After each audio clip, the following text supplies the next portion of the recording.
Hey guys, Few Designs here with our 5th video for Frost. In this video we'll be modeling her clothing, and as usual guys, please don't forget to click like and subscribe, and please do share this, pass it on to your friends. Anyway, without any further ado, let's get straight into it. Alrighty peeps, so to start off we're just gonna add in a plane and align the body so we can start working on our retopology. I could have started off with the better parts of this mesh to model the clothes, but let's go with it. So first of all, you need to make sure to activate surface snapping. Let it snap each individual vertice onto the mesh, so you can start aligning it, align it to whichever part you want to start modeling. First, in terms of our model here, we're starting off with the pants, and then we're just extruding along the sides and just filling it out and going with the flow of the body. Another thing, don't forget to activate your mirror modifier so you can mirror this, and we only have to do half the work. And always activate your clipping. You need to have your clipping, and by that I don't mean like cutting and editing, but clipping that it will unify the mesh in the center. Anyway, moving along.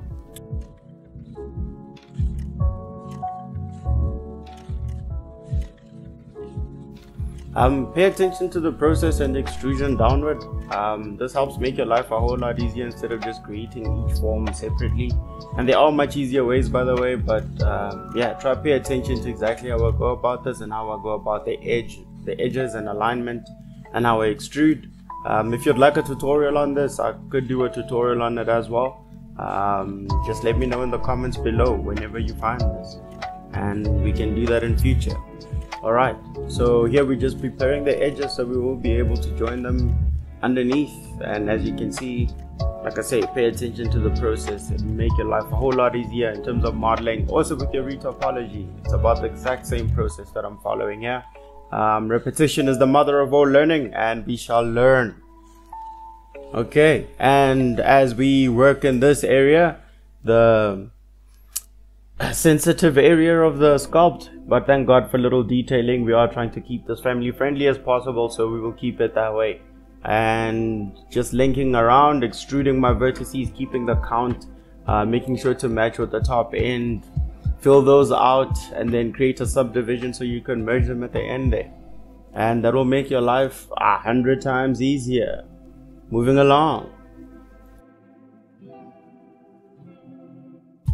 So now the hard and toughest part of this whole process is over and done with. All you have to do from here on is extrude and just align your edges. There are easier ways, but watch this and learn from it. We'll show you easier ways in other tutorials. Actually, you will actually see during this process maybe, and try to figure out what exactly you could use and do to improve the situation and make it a little bit easier. And yeah, let's keep going.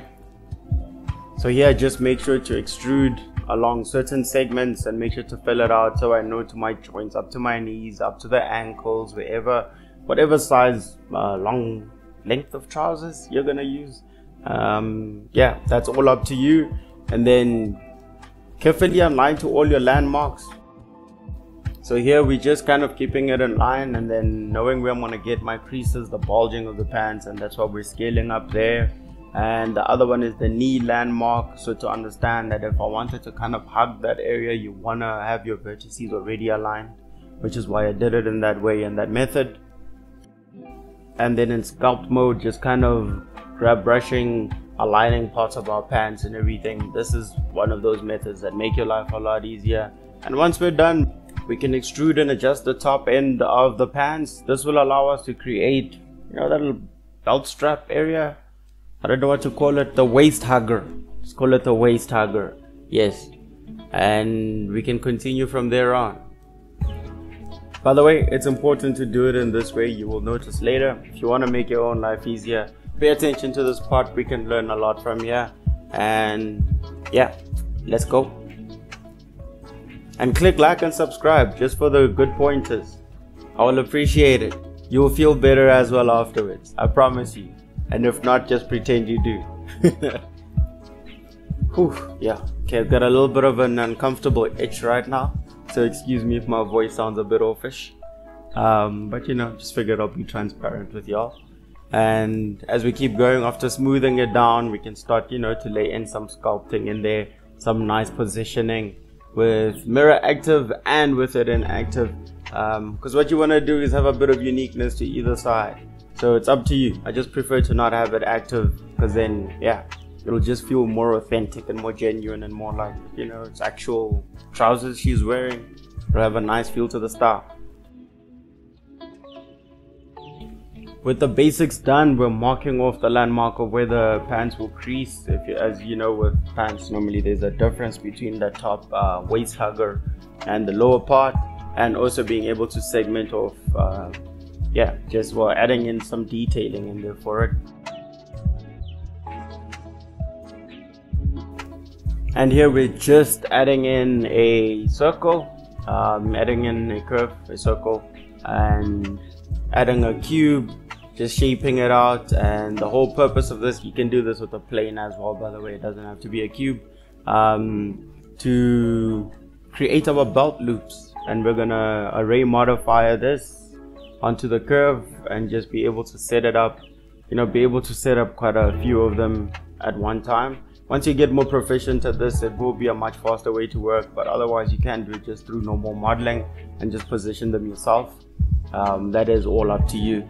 All artists and everybody has their own process, but if you're interested in learning, try this method. I myself quite enjoyed this process. It's a bit challenging, but it's a nice mental exercise. I think it's pretty cool.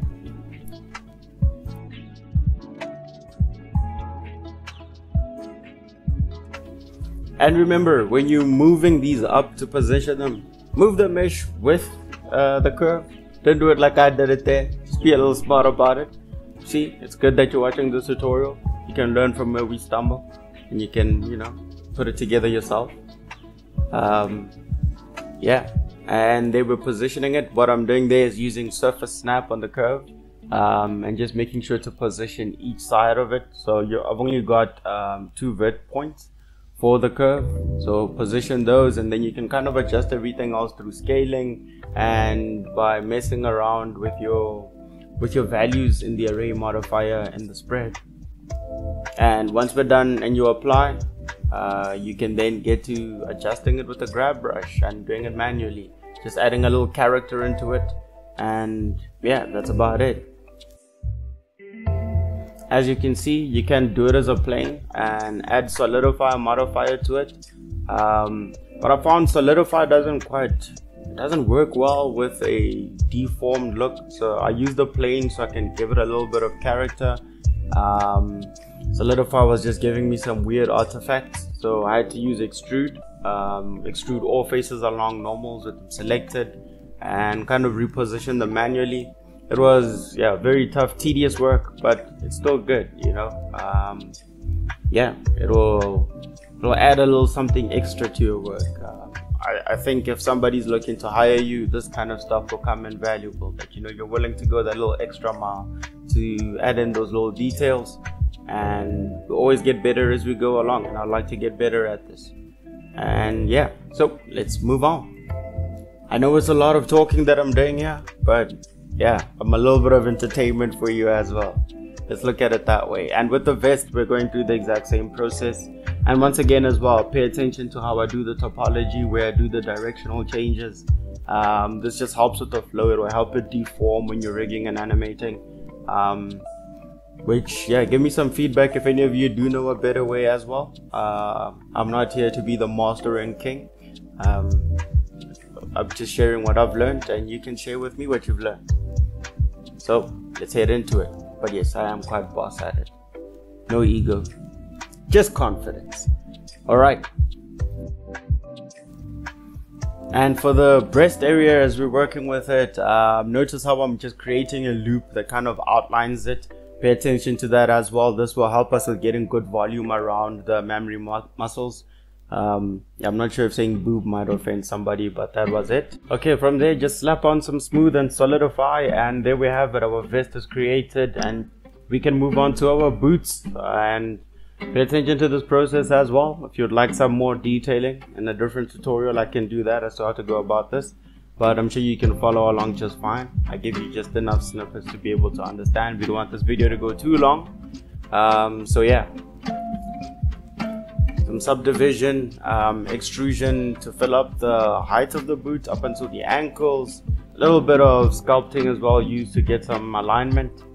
Same process we went through with the pants. So if you learn the basics of that, you can pretty much use your creativity and use the same method to create everything else. This is more of a modeling tutorial and skill set, so unlike the sculpting, which you can sculpt these, by the way, just letting you know. But it's good to practice across the board, have a little bit of modeling skill, have a little bit of sculpting skill. So go about it in this method. And then we have a selection, separation, creation of the tongue of the shoe with a couple of extra magic tricks. Here we go, and there we have our boots design. Let me know what you think. You can extrude and add that detailing as and how you see fit. Be as creative as you want. If you want a more in-depth one, as again I will remind you, let me know in the comments below and we shall do so. And we're just adding in some detailing there. You know, we want to have a little bit of a spirit of excellence. Practice it and it will make you perfect. Well, perfect practice makes perfect permanent, as I heard somebody say. So yeah, a little extra detailing for our boots there, and you know, just give them a little zhoosh, give them a little life. Some slight rigging in preparation for later when we pose our character with some IKs created there. Not really a super master at rigging. I'm sure there are other tutorials you can check out. I can put in a link. Well, actually, I will put a link in the comments below. Somebody you can go follow to go and learn that from. And if you want me to make a video for you on rigging, I can do that as well. Anyway, moving along here, we're just modeling in her straps. I'm sure you can tell that that was the purpose, unless if it looked a bit too weird, but you'll see that with the final character anyway. Yeah, just adding in a little bit of that extra detailing, little minutia, something that explains what the character is, what they're about, and how they function. Selection of faces there, adding in a little bit of volume to my weapon straps there, using some fill methods, shortcuts, bridging loops, and yeah, I can give a little bit of a more in-depth tutorial on that as well if you want. Let me know. Then adding in a little bit of detailing there, just, you know, showing where the weapon strap itself will be attached to. It would be kind of weird if it was just floating. A little bit of extra detailing, something that's important. I'm sure the people that will want to hire you for work would like to see such things, so please do so. And yeah, moving along, position it accurately, making sure to pay attention to a little bit of those details. Small things like this, you know, will make your artwork worth looking at as well. You'll have something to present, and all of these metal pieces are just things I'm using to show as to which brackets are holding it together. They kind of riveted into the ball, the leather straps, and adding in a little bit of detailing into the pockets that we've modeled here for the pants. Once again, just going through a nice quick overview of the creation of the character.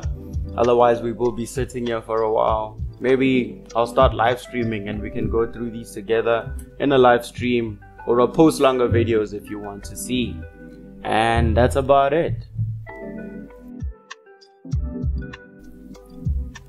What? And we're adding some pocket detail like a boss. Deja vu! Yeah, this is just us having fun. And yeah, you gotta make your work look good. Know what I mean? Know what I mean? Yeah. And speaking of mean, that's her with her base colors looking a little mean, huh? Isn't it? Check out our Facebook page if you want to just see the final character and how she looks. Have a little bit of funny stuff there to look at as well. So yeah, have a look-see. And as always, don't forget to click like and subscribe. GG, God's good. Cheers.